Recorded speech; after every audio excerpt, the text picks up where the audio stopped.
हुकूमत का फ़लस्तीनियों से यकजहती और इसराइली बर्बरियत की मजम्मत के तौर पर पाकिस्तान भर में यौम सोग मनाने का ऐलान।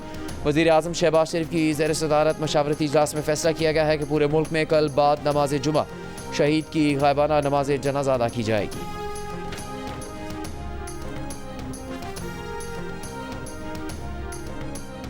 मानसहरा में एक दिन के वक्फे के बाद मानूर वैली में तेज़ बारिश के बाद सैलाबी रेल ने तबाही मचा दी।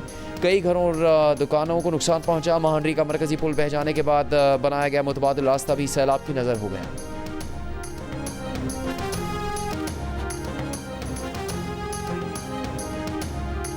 बानी पीटीआई की रिहाई के लिए हम रॉकेट लॉन्चर्स लेकर अडयाला जेल पर हमला नहीं कर सकते। बानी पीटीआई से मुलाकात के बाद पीटीआई रहनुमा उमर अयूब की सहाफ़ियों से गुफ्तगू। कहा फौज और पीटीआई के दरमियान नून लीग और पीपल्स पार्टी दूरियां पैदा कर रही हैं। बानी पीटीआई ने वाज़ेह किया कि फौज अवाम में से है। असद कैसर का 15 रोज़ में ऑपोजिशन का ग्रैंड अलाउंस बनाने का ऐलान। इससे पहले एक और प्रेस कॉन्फ्रेंस में उमर अयूब का कहना था कि इलेक्शन एक्ट में तरमीम करके मखसूस पीटीआई के लिए कानून साजी की जा रही है। मतनाज़े कानून साजी किसी अदालत में बरकरार नहीं रह सकेगी। हम किसी अलायंस का हिस्सा नहीं बनेंगे। हमारे तजर्बात हमें ये बताते हैं कि अलायंसेस बनते हैं और फिर पार्टियां अपनी अपनी सेटिंग बना लेती हैं और जमात इस्लामी उस तरह से अपनी पॉलिटिकल और इलेक्टोरल पोजीशन को जो है वो ठीक से लोगों के सामने पेश नहीं कर पाती। जमात इस्लामी ऑपोजिशन के ग्रैंड अलायंस का हिस्सा नहीं बनेगी। अमीर जमात इस्लामी हाफिज सईमुर रहमान ने वाज़ेह कर दिया। प्रोग्राम कैपिटल टॉक में गुफ्तगू करते हुए कहा कि ऑपोजिशन के कुछ मुश्तरकात पर मुश्तरका मौक़िफ़ इख्तियार कर सकते हैं। मुलाकातें भी हो सकती हैं, लेकिन किसी अलायंस का हिस्सा नहीं बनेंगे क्योंकि अलायंस में शामिल पार्टीज बाद में अपनी सेटिंग बना लेती हैं।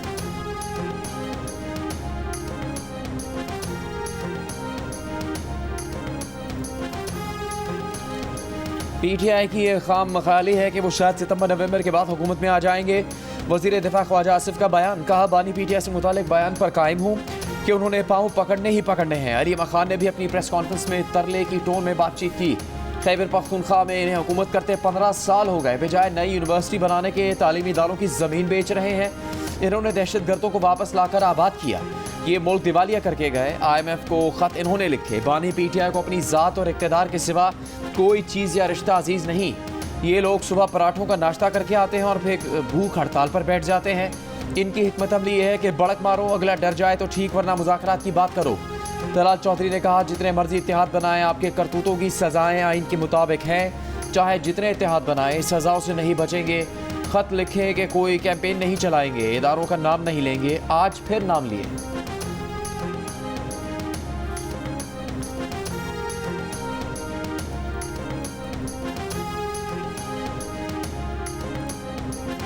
नैब ने आपसे पहले भी ज्वेलरी सेट मांगा था, लेकिन आपने नहीं दिया। अब भी आप तहाइफ पेश नहीं कर रहे।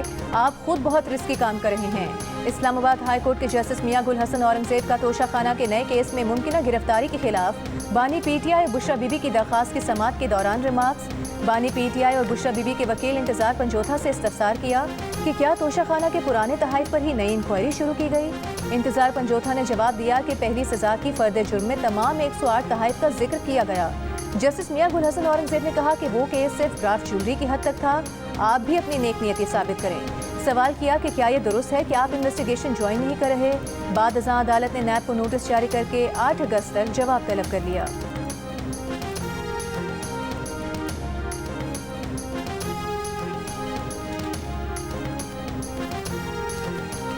वफाकी वज़ीर एहसन इकबाल ने कहा है कि हुकूमत एक नोटिफिकेशन के जरिए तहरीक इंसाफ पर पाबंदी नहीं लगा सकती।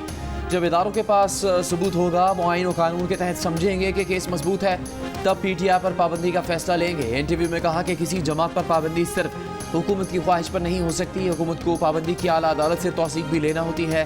पीटीआई पर पाबंदी आइन और कानून के मुताबिक होगी। वफाकी वज़ीर ने कहा कि फ़ौज ने फैसला किया है कि सियासत से खुद को अलहदा रखना है। अदलिया अगर अदम इस्तेहकाम लाती है तो ये पाकिस्तान की खिदमत नहीं।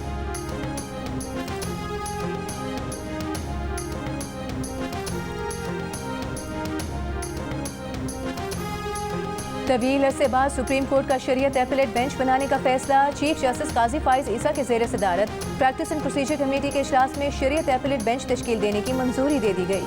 चीफ जस्टिस काजी फाइज ईसा की सरबराही में 5 रुकनी शरीयत एपलेट बेंच तश्कील दिया गया। सूदी निज़ाम के खिलाफ फेडरल शरीयत कोर्ट के फैसले के खिलाफ अपील समेत सुप्रीम कोर्ट में मुतादिद अपीलें ज़ेर इल्तवा हैं। चीफ जस्टिस की सरबराही में लार्जर एपलेट बेंच 5 अगस्त से अपीलों की समाअत करेगा।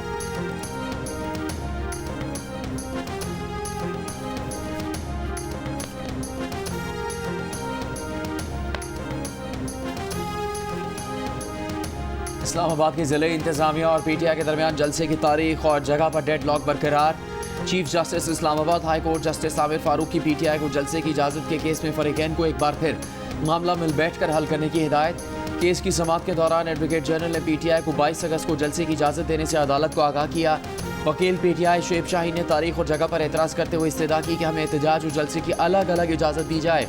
इस्लामाबाद हाई कोर्ट के बाहर रहनुमा तहरीक इंसाफ शुएब शाहीन ने मीडिया से गुफ्तगू करते हुए कहा कि हम 5 अगस्त को एहतजाज और 13 अगस्त की रात इस्लामाबाद में जलसे की इजाज़त मांग रहे हैं। अब ये इजाज़त दें या वापस लें, हमने इस तारीख को हर हाल में जलसा करना है।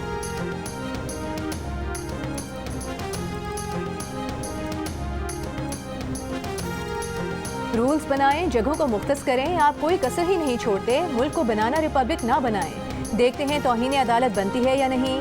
जस्टिस मियां गुल हसन औरंगजेब की पीटीआई को एहतजाज की इजाज़त ना देने पर तौहीन अदालत केस की समाअत के दौरान रिमार्क्स। स्टेट काउंसिल ने पीटीआई को 22 अगस्त की इजाज़त देने का बताया। अदालत ने कहा आपने लिखा है 20 अगस्त के बाद किसी जगह जलसा या एहतजाज कर सकते हैं। क्या आपने पार्क में एहतजाज की इजाज़त दी?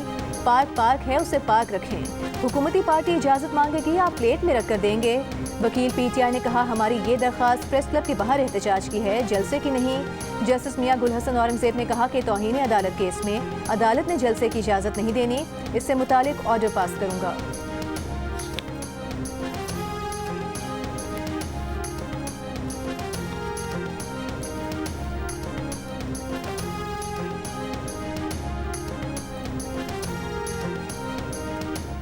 डिस्कोस की प्राइवेटाइजेशन का अमल जो है वो शुरू हो चुका है। और देखिए ये कई दहाइयों की दास्तान है, कई दहाइयों पर मुहित एक कहानी है कि जिस तरीके से डिस्कोस के अंदर इनएफिशिएंसी और करप्शन जो है वो रच बस गई है। तो इसलिए ये फैसला किया गया था कि एक तो डिस्कोस को सियासी मुदाखलत से पाक किया जाएगा और प्रोफेशनल कॉम्पिटेंट प्राइवेट सेक्टर के लोगों को लाया जाएगा जो इनको रन करेंगे। तो वो कानून के अंदर तरमीम भी कर ली गई, जो एक मुआशी इस्लाहात का सिलसिला शुरू हुआ है और डिस्कोस की प्राइवेटाइजेशन जो है वो अब टाइम के साथ आगे बढ़ रही है। एमक्यूएम के वफ्द की वज़ीर आज़म शहबाज शरीफ से मुलाकात। वज़ीर इत्तलात अता तारा ने एमक्यूएम रहनुमा मुस्तफ़ा कमाल के साथ प्रेस कॉन्फ्रेंस में बताया कि एमक्यूएम क़यादत के साथ ज़्यादा बिलों और बिजली के मामलों पर मस्बत बातचीत हुई। डिस्कोस की प्राइवेटाइजेशन का अमल शुरू हो चुका। डिस्कोस को सियासी मदाखलत से पाक किया जाएगा। लोग इस मसले को सियासी मकासद के लिए इस्तेमाल करना चाहते हैं। IPPs के मामले पर मशावरत चल रही है। हुकूमत माशी इस्लाहात के एजेंडा पर कारबंद है। एमक्यूएम ने हमेशा इस्लाहात के मामले में मस्बत किरदार अदा किया। मुस्तफ़ा कमाल ने कहा कि बिजली के बहरान पर किसी पर इल्ज़ाम नहीं लगाया। वज़ीर आज़म और उनकी टीम जैसे काम कर रही है, उम्मीद है आवाम को रिलीफ मिलने जा रहा है। हमने सियासत बराए सियासत नहीं करनी।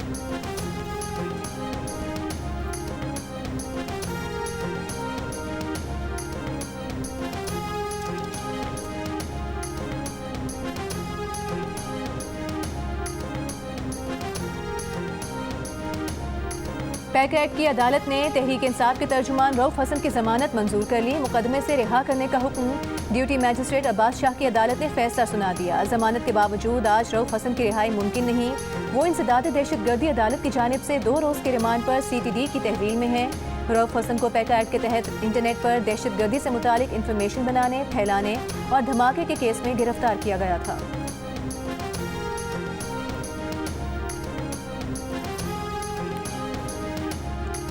कोयटा और गवादर समेत बलूचिस्तान के कई अजला में बलूच यकजहती कमेटी की जानिब से एहतजाज और मुजाहरों का सिलसिला जारी।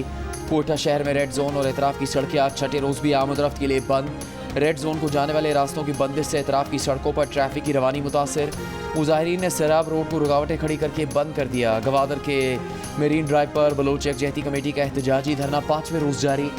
पाक ईरान सरहद पर ज़ायरीन फंसे हुए हैं। शहर में खाने पीने की चीज़ों की किल्लत पैदा हो गई। तुरबत और कल्लात में गुज़श्ता 5 रोज़ से शटर डाउन हड़ताल जारी। तुरबत और गवादर में मोबाइल फ़ोन सर्विस और इंटरनेट 5वें रोज़ भी मुअत्तल।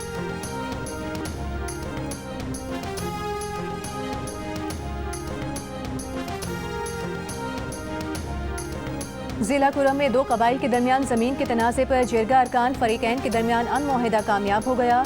डिप्टी कमिश्नर जावेदुल्ला महसूद के मुताबिक फरीकैन ने 2 माह के लिए आरजी फायरबंदी के मुआहदे पर दस्तखत किए। मुस्तकिल फायरबंदी के लिए बाकायदा मुआहदा किया जाएगा। जिरगा रुकन हाजी रहमत हुसैन का कहना है कि किसी भी फरीक की जानिब से मुआहदे की खिलाफ वर्जी पर 12 करोड़ रुपए जुर्माना किया जाएगा। पेशावर जिला कुरम शाहरा को आमदोरफ्त के लिए महफूज बनाया जाएगा। एक हफ्ते से झड़पों में 50 अफराद जाँ बहक और 226 जख्मी हुए थे।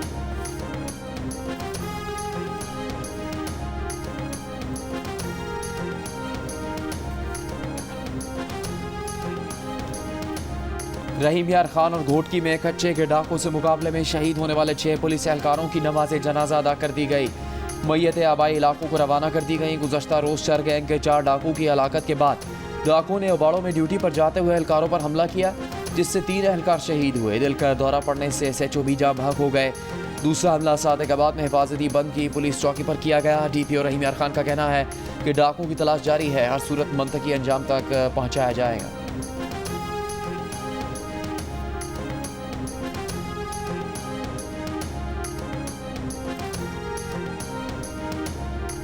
बिजली की कीमतों में कमी के लिए और महंगाई के खिलाफ जमात इस्लामी के धरने का 7वां दिन। अमीर जमात इस्लामी हाफिज नईमुर रहमान का हुकूमत से मुज़ाकरात का अगला दौर मीडिया के सामने करने का ऐलान। कराची के ताजी रहनुमाओं के हमरा प्रेस कॉन्फ्रेंस करते हुए कहा कि हुकूमत ये मत समझे कि हम घर जाएंगे, हड़ताल और शाहराहों पर धरने समेत सारे ऑप्शंस इस्तेमाल करेंगे। मुतालिबात पूरे नहीं करेंगे तो हमारी तहरीक हुकूमत हटाओ तहरीक में तब्दील हो सकती है। गुज़श्ता रोज़ हुकूमत और जमात इस्लामी के वफूद के दरमियान मुज़ाकरात का दूसरा दौर बेनतीजा ख़त्म हो गया था। मुज़ाकरात के बाद नायब अमीर जमात इस्लामी लियाकत बलोच ने कहा कि हुकूमत ने मुतालिबात पर पेशरफ्त के लिए मज़ीद वक्त मांगा है।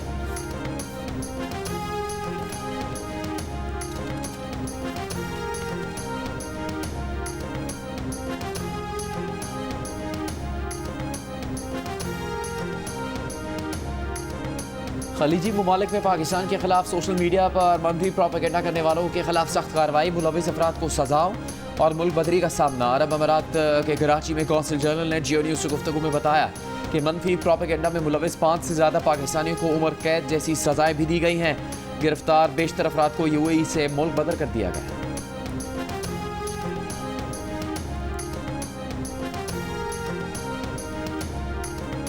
रवा साल अमरीकी वीज़े के लिए पाकिस्तानी शहरियों की दरख्वास्तें तमाम रिकॉर्ड तोड़ सकती हैं। अमरीकी हुकूमत के आदाद शुमार के मुताबिक 2023 में 1,07,183 पाकिस्तानियों को अमरीका के नॉन इमिग्रेशन वीज़े जारी किए गए। अमरीकी अहदेदार का कहना है कि 2023 में सबसे ज़्यादा तादाद में वीज़े जारी किए गए। रवा साल ये तादाद मज़ीद बढ़ सकती है। अमरीकी सिफारत खाने के ज़राए के मुताबिक अमरीकी सिफारत खाने ने पाकिस्तानियों के लिए वीज़ा अपॉइंटमेंट का वक्त 440 रोज़ से कम करके 230 दिन कर दिया।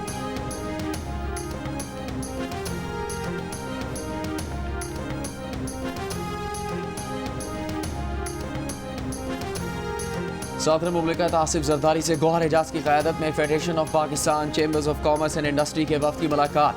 ताजरों और 40 इलाक़ाई कारोबारी तंजीमों के अहदेदारों की शिरकत। सदर का कहना था कि तवानाई की बढ़ती कीमतों से निपटने के लिए सबके लिए सूदमंद हल तलाश करना होगा। इदराक है कि महंगे खाम माल, तवानाई और ईंधन की वजह से कारोबारी शोबे को मुश्किलात का सामना है। गौहर एजाज का कहना था कि तवानाई की बढ़ती कीमतों से आवाम, सनतों, ज़राअत और बरामदात के शोबे पर बोझ पड़ रहा है।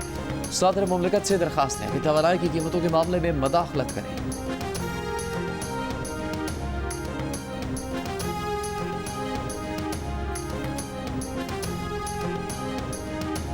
चीन के शहरियों के लिए 14 अगस्त के बाद वीज़ा मुफ्त होगा। मुश्तरका मनसूबों के जरिए चीनी सनत की पाकिस्तान मुंतकली फ़ायदेमंद साबित होगी।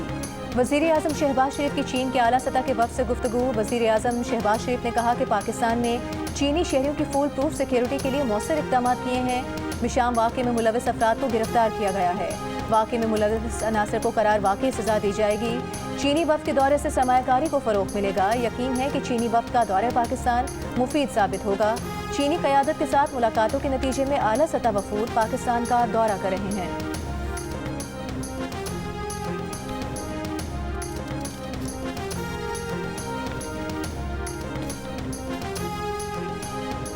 तहरीक इंसाफ के सदर चौधरी परवेज़ इलाही की तबीयत नासाज। ख़ानदानी ज़राए के मुताबिक उन्हें पसलियों में फ्रैक्चर के बायस सांस लेने में दुश्वारी का सामना है।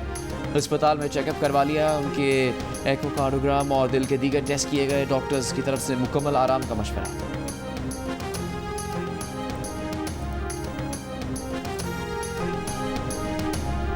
बांग्लादेश में जमात इस्लामी इसकी तलबा विंग और ज़ैली तंजीमों पर पाबंदी आयद। हसीना वाजिद हुकूमत बांग्लादेश में कोटा सिस्टम के खिलाफ मुल्क गिर एहतजाज के बाद जमात इस्लामी को दहशतगर्द तंजीम करार दे दिया।